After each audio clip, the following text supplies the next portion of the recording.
ভালো থেকো পাখি, আর কখনো কথা হবে না, দেখা হবে না। মন খারাপ থাকলে হাসানোর চেষ্টাও করা হবে না। কোনো কিছু নিয়ে চিন্তা করলে সাহস জাগানো হবে না। তৃষ্ণার্ত চাতক পাখির ন্যায় কথা বলার জন্য অপেক্ষা করা হবে না, আর কখনো ফিরে আসা হবে না। তোমার সাথে আমার বোধহয় এতটুকুই পথই একসাথে লেখা ছিল, তবে আমি তোমাকে ভুলবো না। তোমার এই প্রেমিক ভুলে যেতে জানে না। তোমার হাসি, তোমার কণ্ঠস্বর, তোমার চাহনি, আমি সব কিছু মনে রাখবো।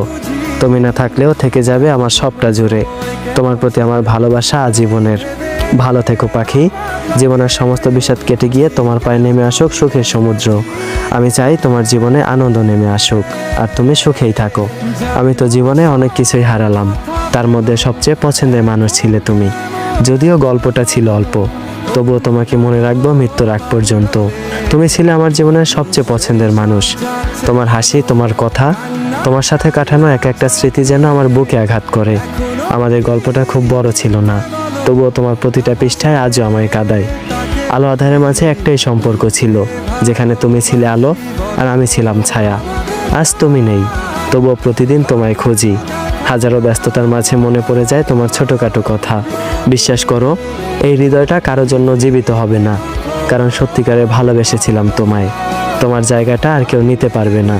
আমি আজও তোমায় ভালোবাসি, তোমাকে মনে রাখবো মৃত্যুর আগ পর্যন্ত। তুমি তো খুব সহজে অন্য কারো হয়ে গেলে, আমার কথাটা একটা বারও ভাবলে না। আমি তো তোমারই ছিলাম, তাহলে কিভাবে পারলে আমাকে ছেড়ে যেতে? একটা বারও কি তোমার বুকটা কাঁপলো না? তুমিও তো বলতে তুমি আমাকে ভালোবাসো, তাহলে কিভাবে পারলে আমার থেকে দূরে যেতে? এত এত স্মৃতি কিভাবে ভুলে গেলে তুমি? অন্য কারো বাবুডোরে নিশ্চয়ই সব যাচ্ছে ভালো।